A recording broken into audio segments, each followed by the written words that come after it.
The summer harvest has finally started. The garden is producing some delicious fresh veggies we can add to the kitchen pantry. From cucumbers and green beans to cabbage and zucchini. It is so rewarding to know all the hard work over the past several months is finally coming to fruition.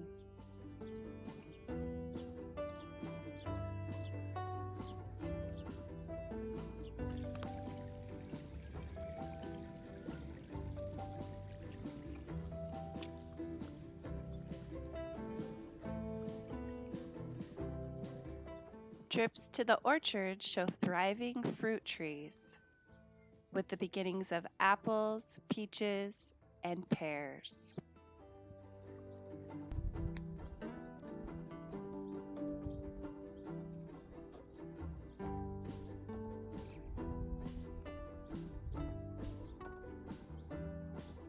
Even the watermelon are growing.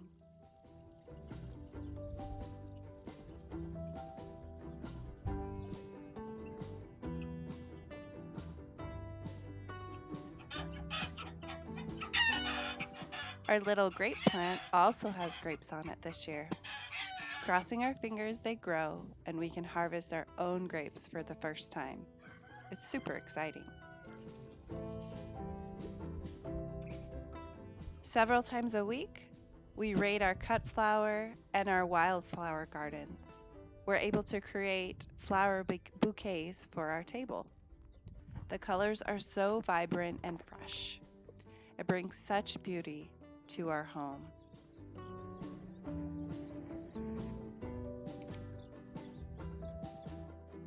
And let's not forget about our sweet guard dog, Daisy. She's keeping watch over everything this year. Let's hope she can stay out of the cheatgrass. But today is an exciting harvest day. Our spring garden is finally ready to start its first big harvest. That means we get to pull our first round of onions for curing.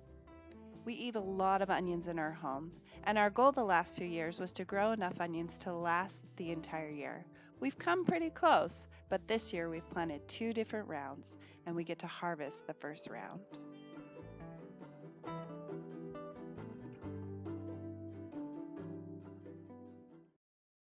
here in our onion patch and our carrots, today is the day that we are going to pick our onions. At least the ones here in our cold weather garden or our spring garden. They are looking really great. I'm super excited about it. And I wanted to bring you along, kind of show you how we pick them and how we store them. The things you're looking for when you're looking to harvest your onions. First off, they should be above the ground. So that means they've kind of pushed themselves up out of the ground.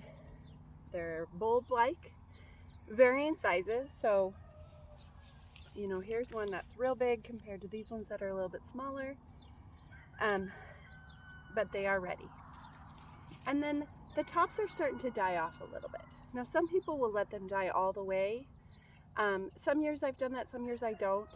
I don't really think it makes much of a difference. But what you want to do is come in, and when you pull them, you want some of the little roots to pop out. You don't want to get rid of the roots. So I have another one that the roots came off. It's still going to be good, but this just helps to make sure that you've pulled out the whole onion, that you don't have any cuts or anything that will allow bacteria or dirt or anything to form inside the onion and make the onion rot. So you want to get it as much as possible completely whole. Now here's another one. Again, a little bit smaller, but still really good. Okay, so there's just varying sizes. Sometimes onions do really well and get huge, and sometimes they don't. And some of that has to do with the type of onion you plant as well.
thing to note, you can see all these weeds in my onions, and that's fine.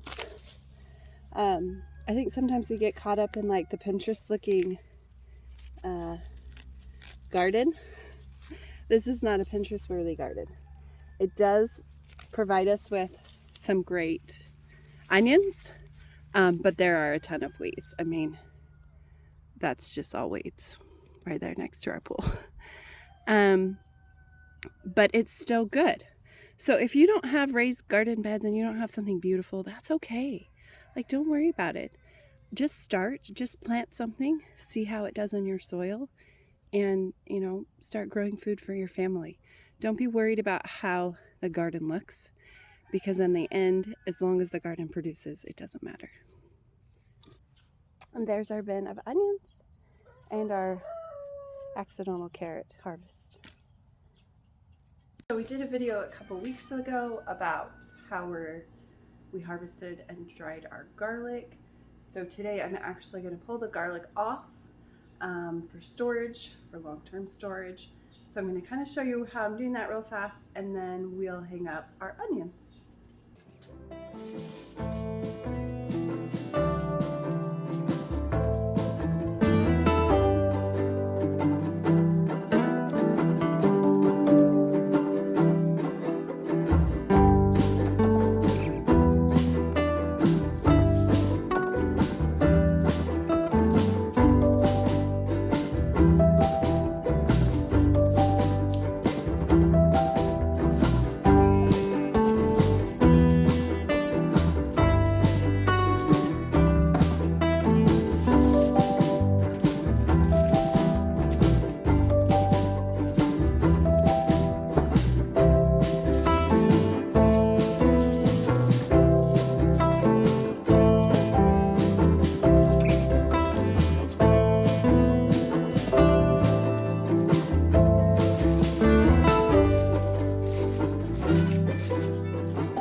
So we got our onions out now, and we're going to put them up on our, this is bed springs. And so we're just going to do very similar to our garlic, where we just kind of tuck them behind and let them dry on each of the sections. So it's pretty simple. You don't have to do a lot of cleaning on your onions. Some people wash them. I'm not going to, because this will turn really dry and papery. And so then when you go to use it, you can just take off the layers if they're dirty, or if you go to store them. Another method you could use is braiding them. So this one over here, this is actually onions that I braided next to some garlic that I braided.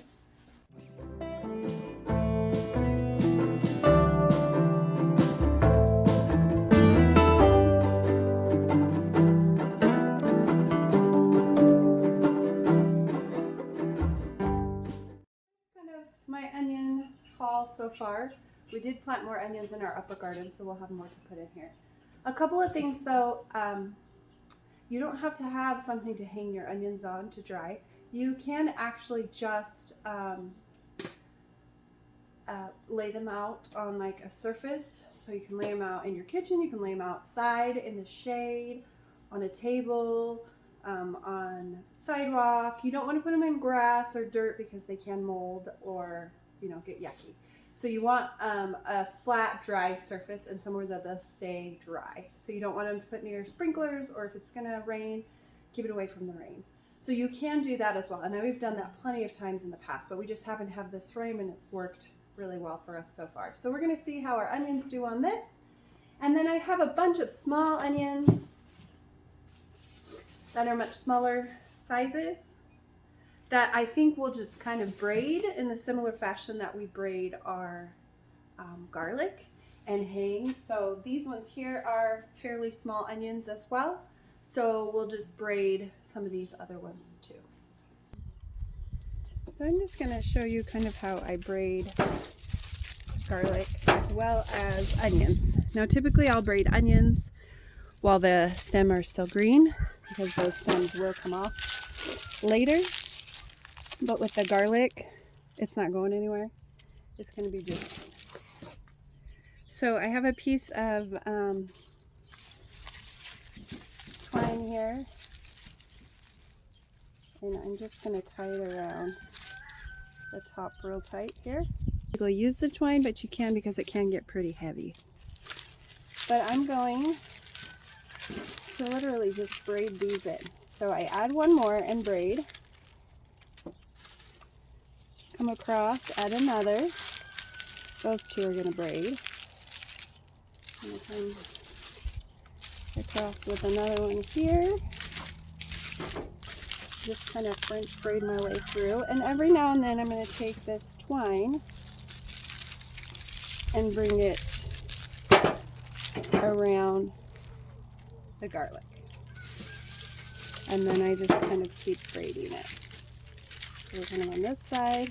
Now it's not going to be perfect, and that's okay. But the idea is all that garlic kind of stays together.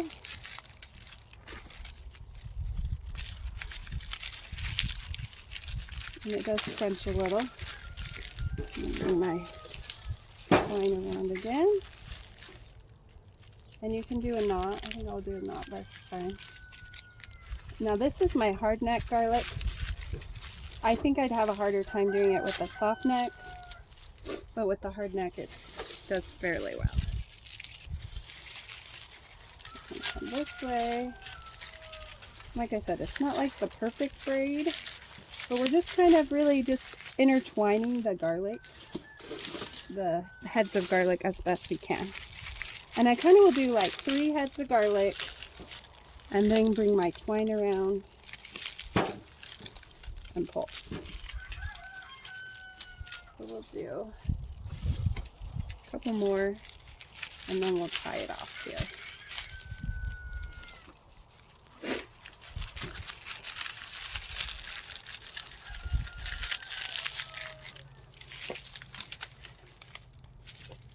Around here,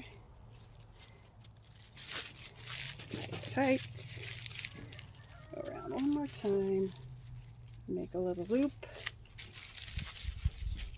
and that loop is how it'll hang. And then this extra here you can keep. I'm just going to trim it down.